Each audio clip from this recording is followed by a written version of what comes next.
Hey. Oh, hey now. Hey now. How are you? Episode 483. I'm doing okay. How are you? Episode what? 443? For what? 483, ma'am. 483. Oh my God, look at us. I'm so far behind. I'm back in 443. That's like mid 2020. I don't want to go back there.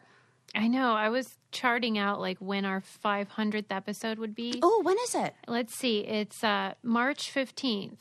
The Ides of March.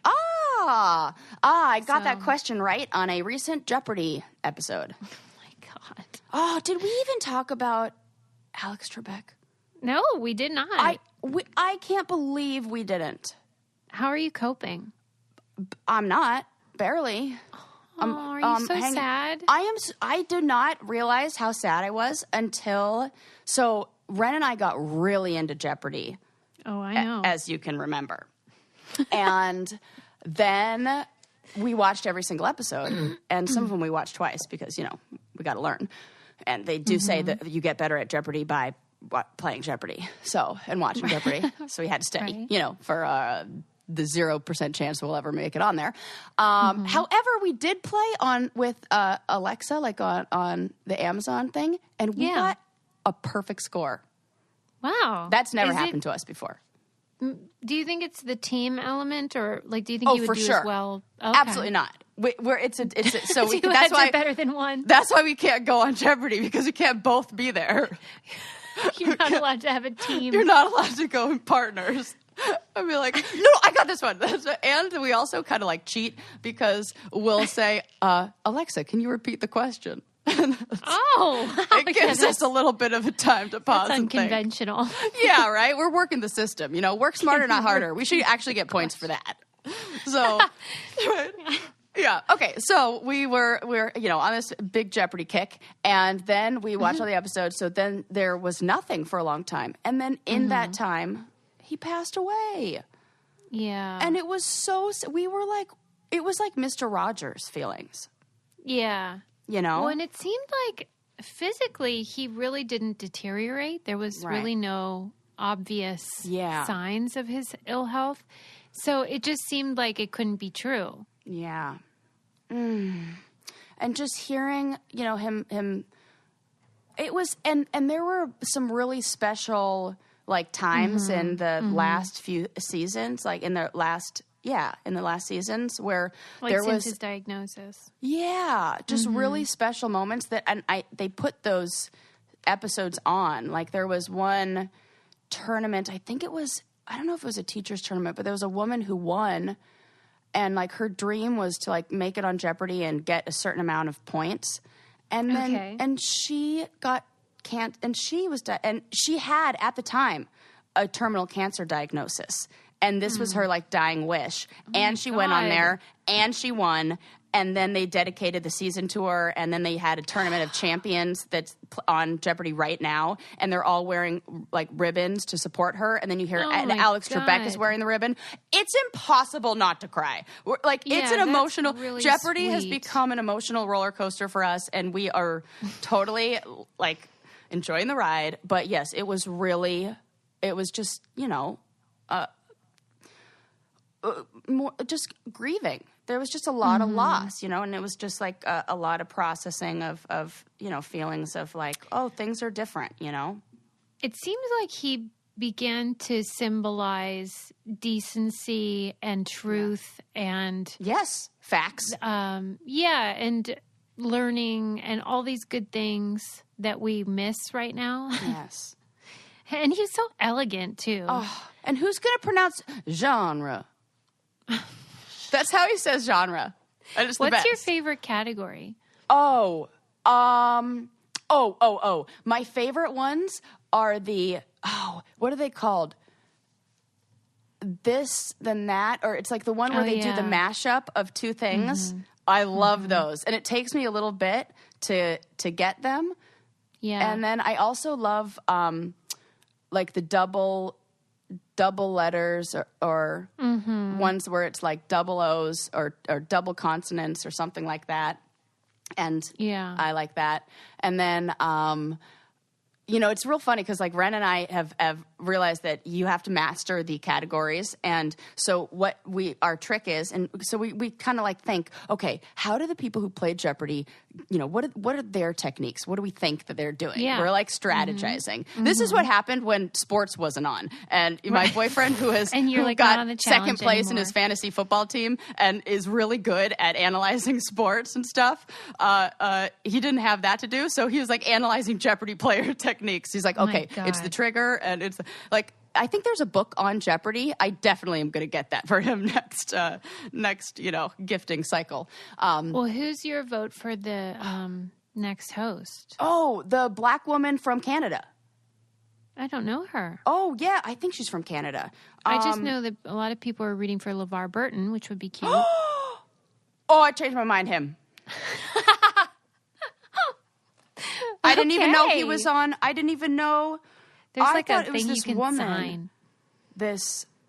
You can sign, like to vote for it? Well, it's sort of like what do you call those things? Petition, yeah. Oh, I want a petition for that. Aw. Yeah. Jeopardy Yeah, he would be great. Yeah. Who was it? It was this woman who,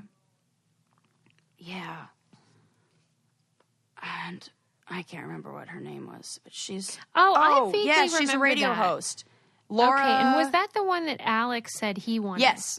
Okay. So I'm like, if he picks her, that's who I pick. That'd be nice, too. Right? Yeah.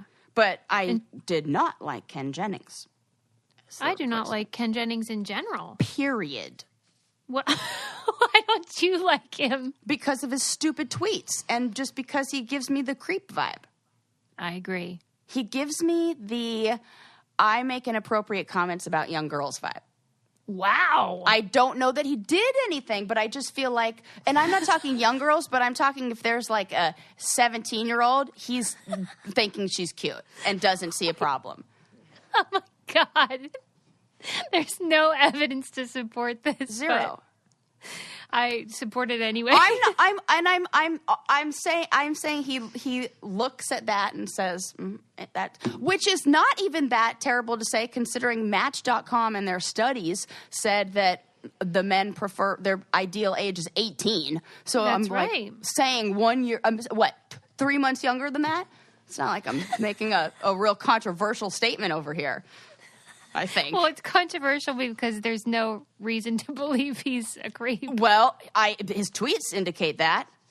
Why? What did he say? Oh my gosh, what did he say? There's not the one that made me like pissed off. Something like there's nothing sadder than a hot person in a wheelchair. Yep. Was this a long time ago? Nope. 2014. What? Yep. That's post being on the show. Come on. I swear. Oh, my God. Okay. Yep. Well, I'm glad I didn't like him already. Yep. See? Wow. Now. He's canceled.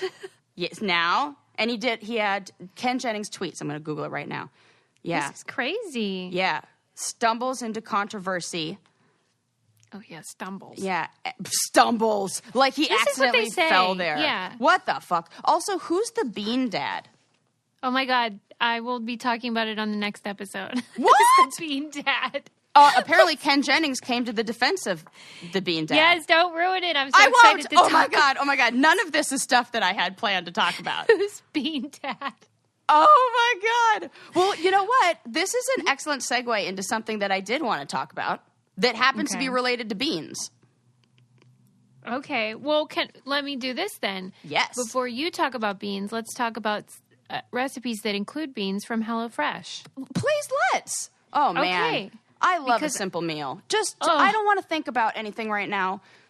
Can you just simplify it? Thank you, HelloFresh, for doing that. Put it into words how thankful I am because I can't do it anymore. I cannot do it. Here's the things that I want.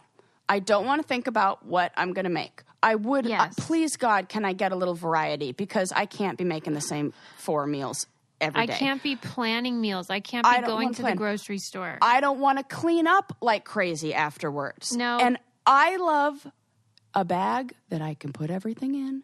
There's no food waste. It's so easy. Tell the people, Suze. It's great because HelloFresh, as you know, delivers meal kits to your house. And now you can eat healthier because you can do low-cal, you can do carb-smart, vegetarian, pescatarians, whatever. And it's super flexible. You can customize it each week, change your delivery day, skip a week if you want. And then they have like Easy Eats, which are quick and easy meal solutions. So I'm talking 10 to 20-minute meals, and that's what I'm looking for. In this moment of my life. And they're tasty. To me, there is nothing better than the pork chop with the cherry glaze. That one. Do you know which one I'm talking about? Chef's Kiss. Chef's Kiss. Oh, my God. And it's a smoked paprika cherry glaze on there. So good. God. Oh, my. I'm salivating. It's probably lunchtime for me. So go to HelloFresh.com/10BrainCandy and use our code 10BrainCandy for 10 free meals, including free shipping. So it's HelloFresh.com/10BrainCandy and then code 10BrainCandy, and you get 10 free meals, inclling free shipping. That's great. Oh, please do it. Also, this is a life hack and insider tip that I have done and we've done in our house. We are only a house of 2, but we get meals for 4 and then 2 days in a row or leftovers for lunch the next day. You're welcome. Brilliant. Life hack. There you go. Everybody was like, I want a meal plan. That's like New Year's resolutions. Right. Do it. There you go. You're welcome. Tell me about your beans. Oh, my gosh, yes. So this is really funny. I stumbled across this article that I just have to give a tip of the hat to the author of this article, a guy named James Felton, who wrote... I love James Felton. You know who this is? Yes. He's great. Super funny. So funny. My favorite was how it was written. Okay, so the title of the author is Pythagoras believes that beans are humans, and that may have killed him. So, you know where we get Pythagorean theorem, the triangle thing? Is it a squared plus b squared equals c squared? I believe that's it. Yeah. So, it's so funny when, like, we take these... You know, the line between genius and insanity. Right. You know? And sometimes people who have these genius ideas also have some ideas that maybe aren't so genius. Yep. So he was totally cuckoo crazy. And he had this belief. I don't know where he got this, and neither do they. And this article doesn't say, because that's weird. Right. And I'm like trying to think of how he would come up with this. But right. He believed that your soul, when you died, your soul got transferred into another animal, and so that was like a claim for why he stopped eating meat. And he also believed that humans and beans, which is weird that we call them human beings, which is not in any way the same thing. Okay. Humans and beans came from the same source. And here's why. This is hilarious. No, like, for a guy who came up with like a equation or a theory that's like heavily rooted in like science, this is it. He designed this experiment, I put that in quotes, where he took a bunch of beans and he buried them and then waited for a week for them to grow, or for a few weeks. And when he dug them up, he noticed that they looked like human fetuses, and that was all the evidence he needed. Oh, Lord. Yes. And so he concluded that eating beans would basically be like cannibalism. And so he had this commune, like this group, like he was kind of like a cult leader in a weird way, where he had this group of followers and this commune that he ran where he forbid people from eating them. And he said that beans could contain souls of the dead. Wow. Yep. And he went so far to say that smashing beans counted as murder. Yep. Oh, my God. Right? Isn't that hilarious? Come on. For real. It's bonkers. It's so crazy. And so, like, some of the funniest things, some of the funniest things in the article, like, so I'm just going to read you this part because it's so hilarious and so well written. According to a legend, a son of a nobleman named Chilon attempted to get into Pythagoras' bean cult, and then in parentheses, come for the lack of beans, stay for the triangles. Hilarious! So great. So great. I was like, this guy had me cracking up. I'm going to link this article because it's so funny. Everybody just has to read it because the laughs are so good. But he was rejected for his unwillingness to abide by the training rules, which involved 5 years of silence before you even get to the triangles. Oh, so hilarious. Stop. Right? That's why I was like, I have to read it to you. It's so funny. So Naturally, Kylon formed a mob. Just look how things were done back then. In order to attack Pythagoras and burned the commune's buildings. As they fled, the mob would stab them to death. But Pythagoras managed to escape the mob thanks to his friends, who formed a human bridge to get him out of the building. Unfortunately, he fled, and the worst happened. The path took him right into a bean field. Refusing to trample through the fields, committing genocide like a beanzilla, Pythagoras stood there and was stabbed to death. A crime that I'm sure Pythagoras noted at the time was so heinous, it was on par with forking a bean. This cannot be true. There are various other theories about his death that include after his followers were killed in the fire, he died by suicide, or else starved while hiding from the mob, which is a lot less beany and fun. So it's like he died doing what he loved, not eating beans. Not eating beans. What is that about? I cannot even.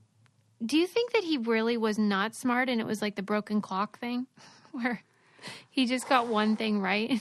Or do you think it's like one of those things where like I just imagine all those like mathematicians with like the boards with all of like he's got triangles everywhere, and now he's like seeing triangles and everything. And you know, like when like he's looking for stuff that isn't there because that worked in one place, and then it's kind of like if the guy who accidentally discovered penicillin just started well, that worked, I'm just gonna do a whole bunch of other accidents, and then started combining weird things, and like, you know, I don't know. Right. Or maybe the same people who discovered that if you lick a frog, you get high. You gotta lick a bunch of other animals, and that's weird. That just seems like a real stretch to be like, that kind of looks like a fetus. A big stretch. And then and then in the article he also says, like, when he's talking about that, like burying them, he's like, he got a bunch of beans and buried them, not noticing how this is rarely done to humans. Wow. Like, can you believe that? And so like, that guy's a total idiot. Total idiot. Yeah, we go spouting out that theorem like, you know. Or maybe he was right and we've just been committing beanocide. Beanocide. Yeah. Oh, wow. So I how did about not that see one? that coming. Me neither. So I'm going to link that article because I was just reading it, and it sounds like it could be an article from The Onion. Yeah. But it's not. It's like, you know, and what do we know about what happened back then? But it is funny to hear the stories of you know, just like the insane things that people do. Everybody's got it. People, weird, I don't know. Everybody's got weird quirks. Do you think that the problem with how sometimes genius and insanity are, you know, a little too close for comfort, do you think that that's the thing where, like, ignorance is bliss, so then if you know a lot, then it's misery? Or, because I don't, like, why? Is it, you know, because I wonder, you know, like, what is intelligence? What is, you know, I if you listen to my I would say good friend, but I don't know him in real life, just in my head, Robert Sapolsky, the biological anthropologist, he says that the things that make us human are like the ability to create metaphors, like compare things. This is like this, and have a relationship. I can look at you can hold up a watermelon and you can see a food source. That would be what most animals would see it as. We can carve into it and make it a piece of art. We can cut into it and make it shaped like a basket to then be used as a tool. We can we can connect the dots. Yeah, and we do those things because we look at something and then create other connections through it. And I think about, you know, why I have this podcast and why, you know, we like, and my mom did a really good job of strengthening our imagination when we were little and encouraging us to be creative in our mind and to play an adventure in our minds. And I think that helped me. And she would be like, it would be things like, oh, look at this circle of rocks. It's like a fairy ring and like fun stuff like that then made me think about like connections between nature and other stuff. And I don't know what it is, but I think that when you fire up the brain, it puts it in this just hyperactive connection place, almost like. And sometimes you get it wrong then. Yes, and it can be, because they say that with everything, you know. It's like, I think about if you're an actor and you have to go to 1,000 auditions and you get one, you know, or if you're anybody who works in science or in anything that's research driven, you get the experiments wrong 1,000,000 times, and then one time it goes right. That's kind of that. So it's like the test of theories, and yeah, it's interesting that those are I would put those on very opposite ends of the spectrum. But if we look at them as far as like alternative ways to look at something and maybe looking for a deeper connection, maybe that makes sense. Yeah, I don't know, but. And then maybe sometimes, like having, I don't know, I just see it as like synapses in the brain, and like an active brain. You know, like they look at brain scans of elderly people who are very social and do puzzles and read and that. Yeah. And they look like they light up, like they're more active. And then you look at somebody who's isolated and doesn't have as much connection, or it's like they're less alive. Yes, their brain is less fiery and you know, connected. And like, it is true, if you don't use it, you lose it when it comes to our gray matter. So I think if you keep using it and you train it to, you know, it's strengthening. My mom would always say your mind is a muscle, and you have to strengthen it. And it is. So there you go. That I don't know. I bet you if they ate a healthier breakfast, they would maybe have more light in their brain too. It is the best place to start. So good. Magic Spoon cereal. Yes. We had a problem at the Butler house here. My son became addicted to like Nutella on bread. Oh, my gosh. For breakfast. I think maybe my boyfriend has the same problem. I mean, it's a nice treat, but like, I just felt so guilty, and I was like, we got to solve this problem. It's a treat. There you go. Not breakfast to start the day with to get you fueled. You need to get those synapses firing or whatever you said. Well, Magic Spoon finally did like what I thought was impossible, which is to create a healthy cereal that still tastes good, because usually it's like one or the other. Right. And they have tons of flavors. So they have cocoa, fruity, frosted, blueberry flavors. Yeah, peanut butter and cinnamon. Yes. Come on. My favorite and combo, peanut butter chocolate. Combine the two in one bowl. You do the old combo routine. So good. That's a good tip, actually. Oh, so they good. have, like, it's keto-friendly, gluten-free, grain-free, soy-free, low-carb, and GMO-free. So, like, whatever your New Year's diet situation is, they got you covered. And if you don't care about that, it makes excellent ice cream or yogurt toppings. Or bottomings. Because that's important. They have a deal for you guys. So go to magicspoon.com/braincandy to grab a variety pack, and then you can try them all today. And be sure to use our promo code BRAINCANDY at checkout to save $5 off your order. Magic Spoon is so confident in their product, it's backed with a 100% happiness guarantee. So if you don't like it for any reason, they'll refund your money, no questions asked. That's magicspoon.com/braincandy. Use the code BRAINCANDY for $5 off. And thank you, Magic Spoon, for sponsoring the podcast, but more importantly, for helping my son beat his Nutella addiction. Yes. I do. All right. I still love Nutella. Okay, so on the same subject of brains, this was just a real quick one, but also by our friend James Felton, that was talking about Deja Vu. And I watched a TikTok which is like now where I learn everything. Your thing, yeah. Yeah, it's crazy. I don't watch it on my phone because I'll get sucked in. I can't have it on my phone. I'm too ADD for that. So kidding. So Ren and I will have TikTok time, and he'll be like, "You want some TikTok time?" And we'll go on the couch together and we'll watch it together. Wow, yeah. I know. I got to get into it because my friend Kelly, she loves it too. She just thinks for it's cooking. The best. Yeah, we make everything on there. We see TikTok video. Of course, TikTok videos will make you think that you can cook those meals real fast, and you cannot. So it does not happen in 15 FYI. seconds. And you can't snap your fingers and your bowl is full. So Good I've to tried. Okay, so deja vu. So, Yeah. we always have like these theories about like deja vu. And I do always feel like if I experience it, it means I'm in the right place. And I'm totally going to stick with that.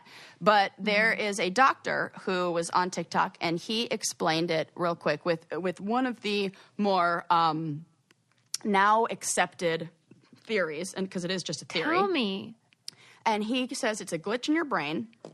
It's real, which we know, but what it really is a bad admin job in your brain, which is so great because I always say with my clients, we have a file cabinet in our brain and a secretary in there, and she's really, really lazy, and she just. Like if you, say are having you're experiencing anxiety, she'll just she keeps, I don't know, looking at her magazine and reaches back in the file cabinet and pulls out the first thing that she can to here's how you deal with that, rather than actually looking through the file cabinet of what's a good way. Yeah, she's too efficient.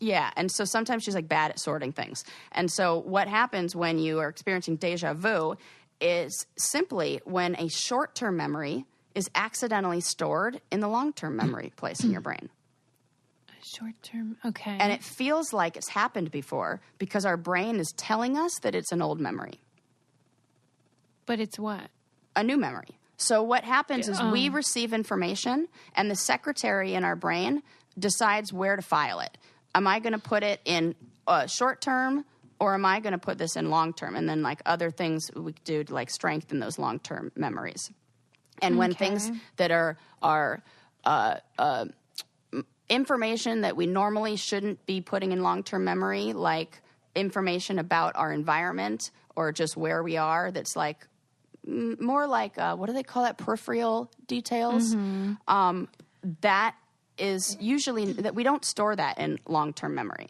But sometimes our admin job, your admin work gets messed up and they accidentally put it in there. And so it feels for that second like it's an old memory, but only because it was accidentally filed in the wrong file. I don't like it. It's just our brain is just, it glitches every now and then. Why do you think, though, that error makes you think you've already seen the information? Because it's your brain telling you that it's already been in there. So if you can imagine those two file cabinets, you know, one is the short-term stuff, one is the long-term. And the long-term is we label it shit that's been in here for a while and you already know. And the short-term is stuff you just found out. And yeah, you know what? Because it's so fast. When you're in the middle of a deja vu and you're whoa, this is our I've already experienced this. You don't know what's going to happen next. Correct. Right. But then you keep experiencing the moment and you're and this happened too, because that memory is still in that old place. All right. I accept this. Oh my God. You just gave me chills all over because you just also strengthened my understanding of it through that. Ooh, that's so good. That must mean James Felden did a good job writing this, and which made me do a good job explaining this. So tip of the hat to him once again. So, because it would be really freaky if you actually could predict the next part and then it did happen. This is so cool that you're saying this, because why we know that it's not that, and this is referenced in this article, is because of another study that they did with the Sims game. And so I'll explain this one. So in this experiment, they used these virtual maps. So the video game The Sims. Yeah. They made a map or a model of I don't know, some area that looked like a basic layout, a backyard or something. And they allowed participants to explore the area. And then some of the models had the same basic layout, but they had different skins. So it would be the same layout, but it would be a junkyard instead of a green, regular backyard.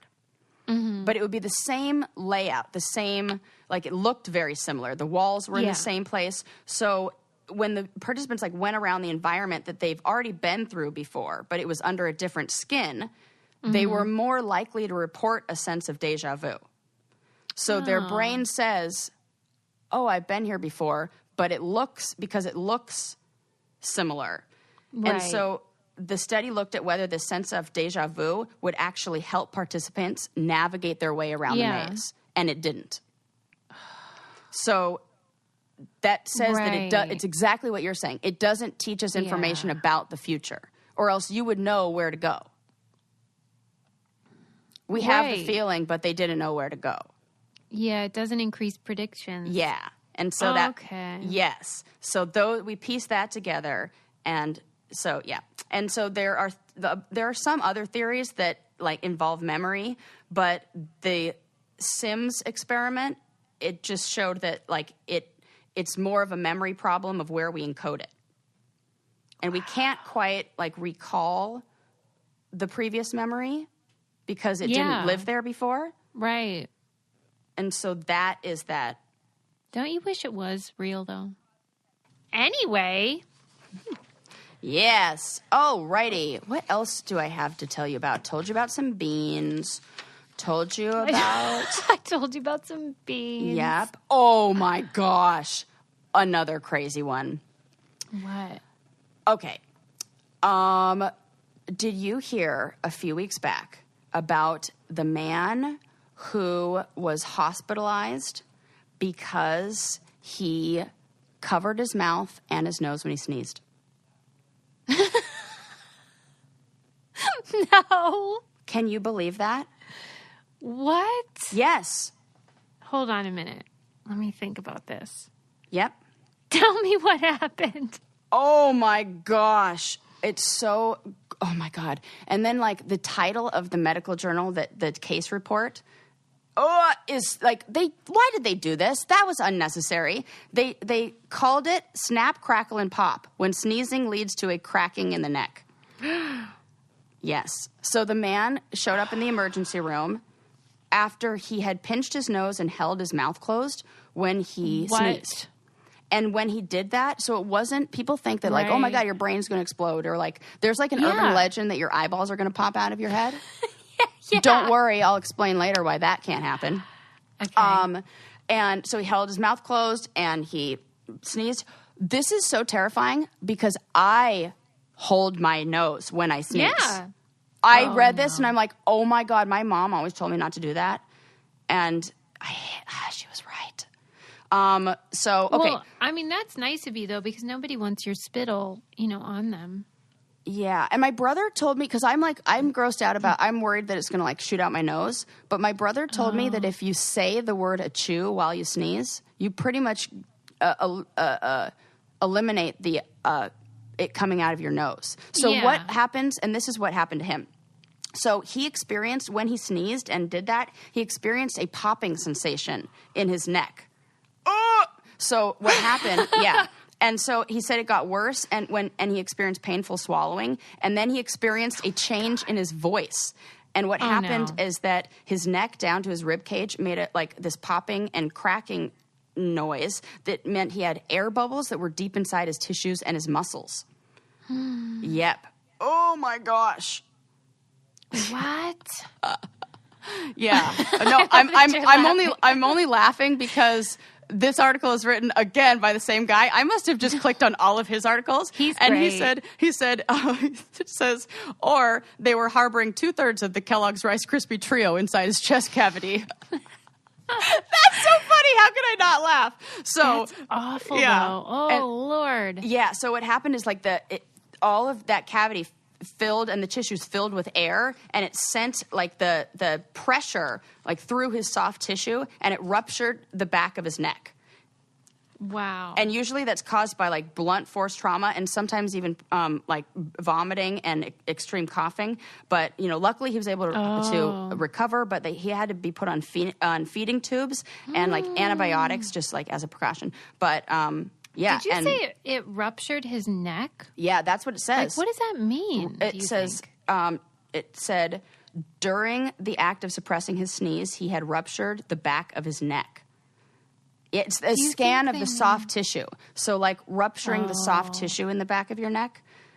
Right. Yeah. And it makes sense that normally happens during extreme coughing fits. Yeah. And it said that it had caused air to leak into the retropharyngeal region, which caused the pain and his loss of voice. Oh, it's like the front of his neck.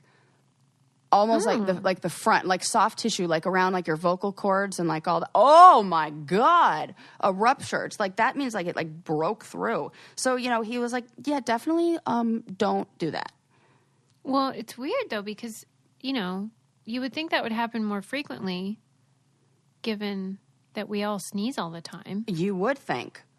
It must have been a total freak thing. Yeah. And I read about that guy because he was referenced in this other article about a YouTuber who wanted to see if it was possible to sneeze with your eyes open.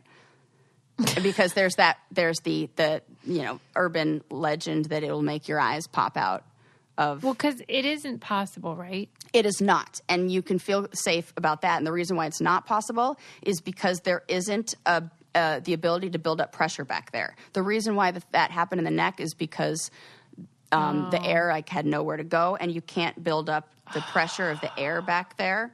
And because the air spaces in the nose and throat aren't connected to anything behind the eye. There's like no way to sneeze to create a pressure that would force your eye to shoot out. And the gross thing is, like, they were interviewing a doctor about this and why that can't happen. And he said, well, your muscles aren't strong enough to do that. But also, if that were to happen, your eyelids would not be strong enough to hold back your eyeballs. Yeah, right. That is gross to me. That your eyelid, like the idea that if your eyeballs were to pop out of your head, you could not close your eyes and stop that from happening. I really don't even know how eyeballs stay in there. It is, you know what? Another TikTok video I found, because you can watch anything, is a guy who has a prosthetic eye, and he answers all your questions. It's like Ask Me Anything. What with does prosthetic he have to say eye. About it?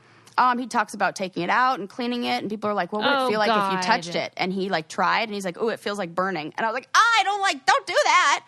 And wait a minute, he does take it out and clean it though? Yeah. It's feels more like burning?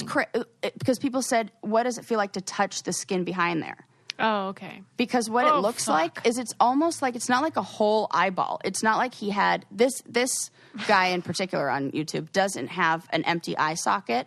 It's more like it's filled in the back, which maybe they do, and you just pop in there. You pop in a lens. Like it almost looks like a really thick, like. It almost looks like an eggshell, like a thick eggshell that you just, that you just put in there. And yeah, and he the thing that I thought was weird, because he was people asked him, how do you clean it? And he showed people how you clean it. And he was like, oh, you just take it out and you rinse it off with water. And then he makes sure you plug up the drain so you don't drop your eyeball. And then you rinse it off with water. And then you take a little soap and rinse it off. And then you just pop back in. I was like, what? No disinfectant, no and you're just doing it with regular hands. I feel like I got to be more careful around my lady parts that time of the month. And this guy's just I can't use a regular soap to clean down there. Just on the outside, I got to use a special soap. And this guy is just popping his eyeball in and out and cleaning it with hand soap. Wait a minute, you use a special soap down there? I have to. Why? Oh, you're sensitive. Because the pH it'll throw everything off. I couldn't have a fake eyeball. Hold everything. Yeah. Well, what? This is common. There's special. There's I use a really great black-owned brand. Shout out to what's the name of it? Crap, I don't know. I find it. That's all right. It's really good though. Well, but if let's say you use, it says made by for people with vaginas by people with vaginas, and I like that. What about if you use Dove soap on your body? You still can't use it on your vagina? No. Wow. I can't even use it on my anything that would soap could get down there. Wow, I won't even use that on the upper half. I use our Function of Beauty sensitive skin with no dyes and no okay, that's good. And that's what I use on my body, and then I use a special stuff for You know what I use on my body? A Theragun. Oh. My God, I swear that helped my relationship. Why? because Ren and I were like really tense about, it was like probably like 3 months ago or so. We just had, it was like right around election time. There were like a million reasons to be tense. 2020. Say no more. Say no more. And we got the Theragun and I gave it to him for his birthday. And he used it and looked at me and was like, you know what? I think that everything is good. My shoulders were just tense. Oh my God. And we were like in better moods. I used it and I was like, for the first time, I looked at him, I'm like, this is like drugs. I feel like I'm high right now. And that like, it just releases all, like I felt so good, like it's so amazing. Relaxed. And we, ever since that, have just been like harmony in the home. I swear I do not have anything other than my own anecdotal evidence. Don't come back to me and be like, well, it didn't help my relationship. I can't guarantee that. But I know that being less tense in my back and my shoulders and my body helped me be less tense in my life in general. Well, yeah, because this year has been the worst combination where everyone's under extreme stress, but you can't as easily relieve it. You can't go to the gym. You can't go outside as much. So you got to get a Theragun for Pete's sake. It's a handheld percussive therapy device. It releases your deepest muscle tension, depth, power, speed, but it's super quiet like an electric toothbrush. Mm-hmm. And it's just great. Like I actually, right before we started recording, I said, Adam, get that Theragun. I'm going to need it tonight because I have a little knot. Yeah. And then it takes 2 seconds and then you just feel better. Well, it's really, really nice. One of the things I love about it is how there's a Wi-Fi, one that's Wi-Fi enabled and equipped where there's an app that you use on your phone. And so it tells you you don't have to worry about, I don't know where the muscles are or what to do. This tells you exactly where to go, what place to do it, for how long, when to move it. It is like having a personal masseuse that you could use at any time, and it's the exact pressure that you want, and it's not like you got to get in any weird position or it's difficult to use. We're like watching TV. Well, no, I've used some of those, and it doesn't have this as adjustable handle. I can't say more about how much. And now I see people from the challenge and everything using it, and I'm like, I got it first. Yeah, and you can try it too. Try Theragun for 30 days starting at only $199. Go to Theragun.com/braincandy right now and get your Gen 4 Theragun today. That's Theragun.com/braincandy, Theragun.com/braincandy. That's the cost of one massage. It really is. It is. Like, that is a small price to pay for better back health. Yeah. Oh, God. Sure. Yep. Oh, yeah. And neck, and neck. That's not his name. Excuse me. Ren threw out his neck, or slept weird on his neck the other day, and that Theragun helped that too, saved that too. Saves the day. Oh my God, so good. Yep, it's regular. Okay, so just to finish up on eyeballs, because this, I felt like I can't rob you of this fact. So the YouTuber who was trying to sneeze with their eyes open, you can do it, but it doesn't do anything, and it just is uncomfortable. But there is something that can happen to your eyeballs with extreme coughing or extreme vomiting, and it is one of the most disgusting pictures I have seen. There is something called lens subluxation. Lens subluxation. Okay. Which is the dislocation or displacement of the lens in your eye. Nope.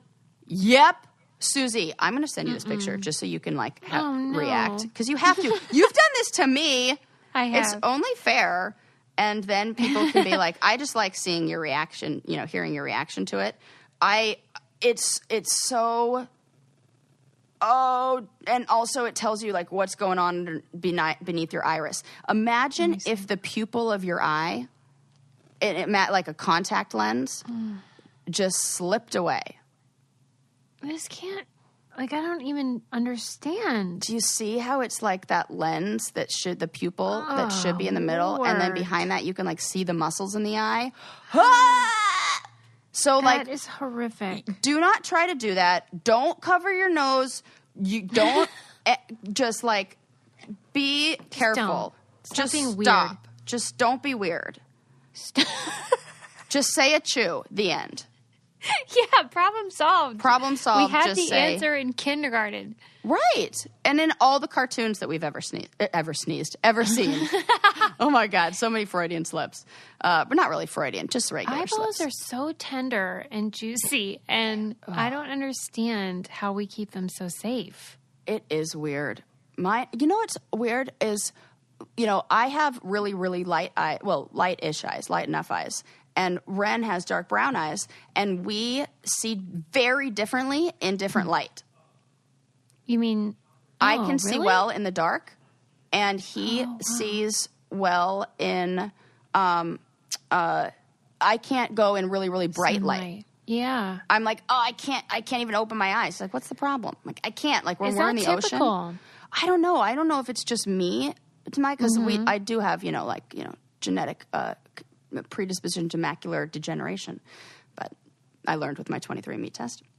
I do wonder. That's a good question, though. Yeah. Does eye color affect vision in different settings? Yeah, because I don't know. If your eyes are lighter, does it block? Because we definitely see, like, in light. But he also has, what is it called? Stigmatism. So maybe that has something to do with not being able to see it when it's darker. Is he a morning person? Or a night owl like you? I'd say a morning. It's weird because, like, I used to be a night owl, but I'm kind of not now. I think I've changed my schedule, and we're pretty in sync. Like, I've never been with anyone, even in my own family, where I've had our schedules so synced up. I mean, I was wondering this. Like, we eat every single meal together. We, and I love it. But then that was not how it was in my previous relationship. So I'm like, do most families do this? What is I don't know if most of them do, but I sure do. And I always wanted that for you because it's really love nice. It's the best. I mean, it is so great. So yeah, so now we're pretty, what's happening back there? I didn't know. Is it the ghost? No, I'm sorry. That was on my phone. Oh, that was fun. I was bothered because it looked dirty and I was trying to clean it. Gotta clean it. Well, I get it. So that's actually been some good advice that I did get from, I think it was my supervisor and I talking about this and, and like, just what can we do to feel better? And cleaning things, just like you feel anxious, please. Take a drawer, dump it out, just one, and you'll feel better. I know that. Yeah, so I get that need to clean that phone, Suze. Do what you got to do. Self-care. That's so funny. I just thought maybe since you could see better at night, maybe that was part of what made you such a good night owl. And if he's a morning person, it might be because like he can see so good in the day. Wow. But that's definitely switched. Now I wake up at like 5:30 or 6, and I have like I clean the house in the morning, and I have my coffee. Wow, you're raring to go. And after I did that 12-week body take-back program, I really focused on like getting a routine. This is really interesting. I learned, Ren showed me this, another TikTok video where we learn everything, TikTok University. So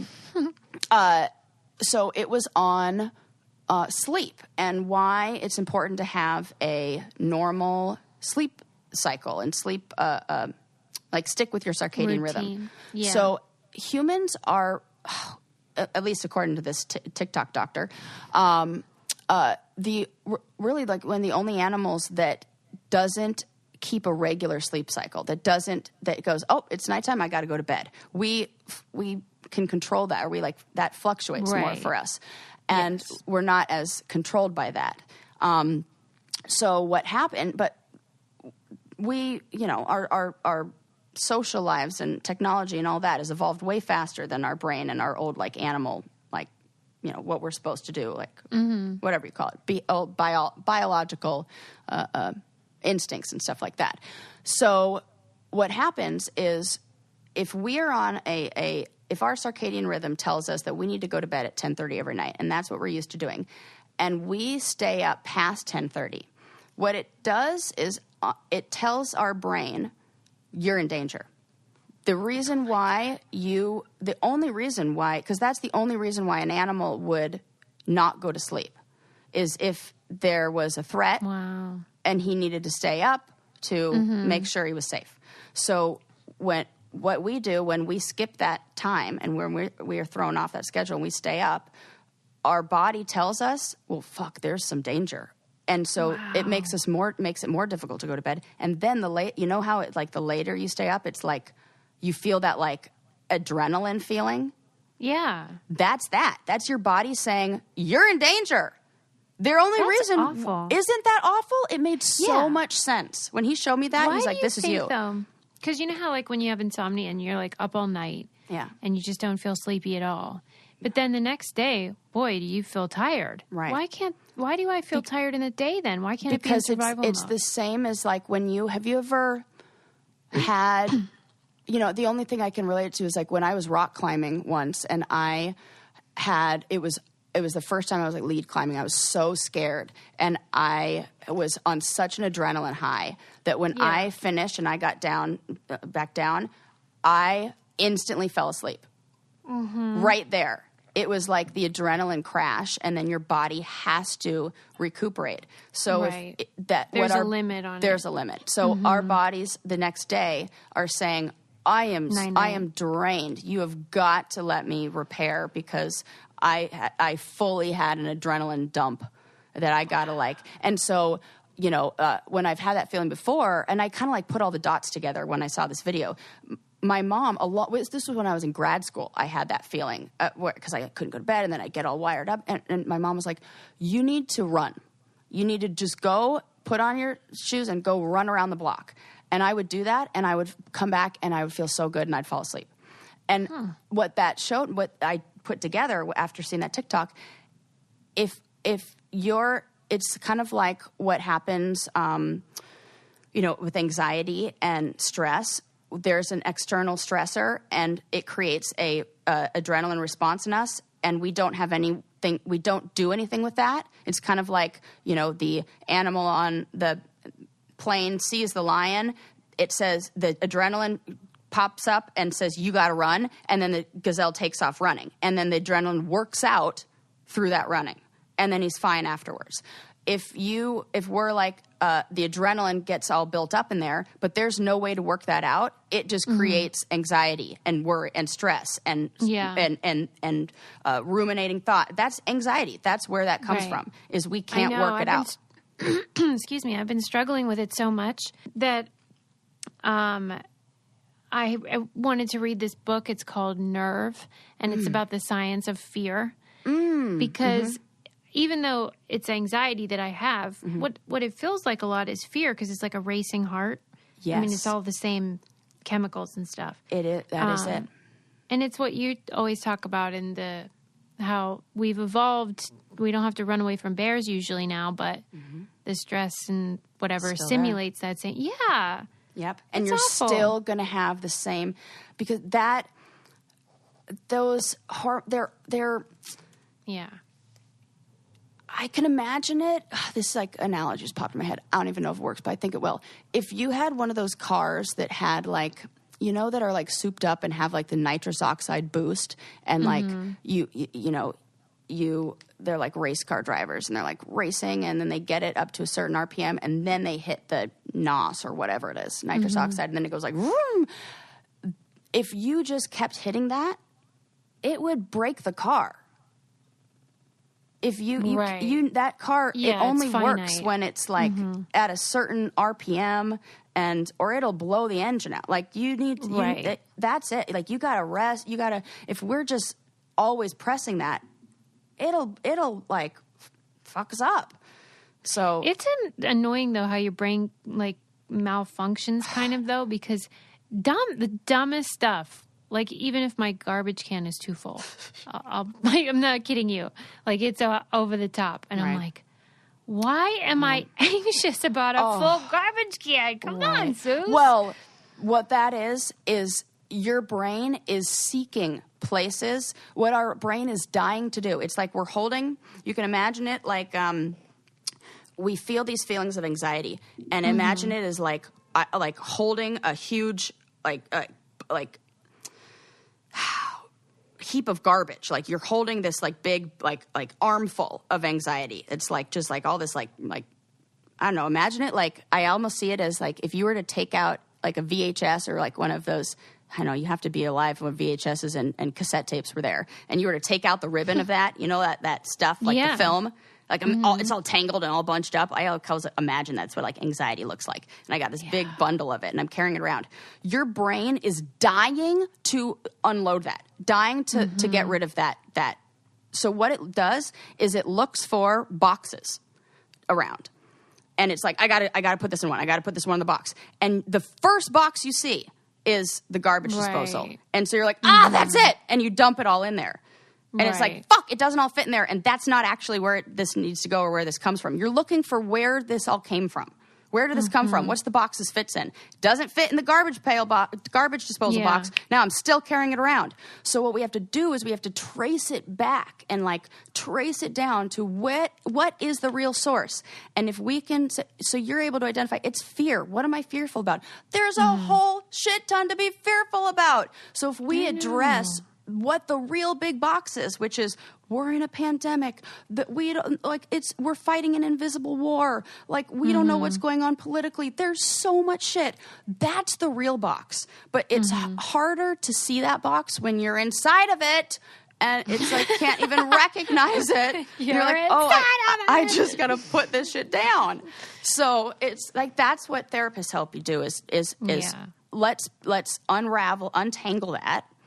And let's put it in the right box. So we're not trying to jam it in somewhere it doesn't fit, which just causes more anxiety and adds to more of that tape.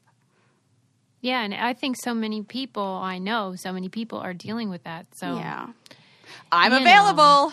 Sarah can be reached at solutionsoc.com. Well, let's wind it down. How about that? Yes. We learned a lot about sneezing. Learned a little too much about sneezing and eyeballs.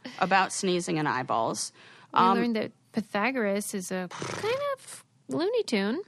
But James Felton is our favorite author writer to read about all that through. I learned. Funny. So I'm so glad that you know him and that I can like share. And I feel like I never give credit to.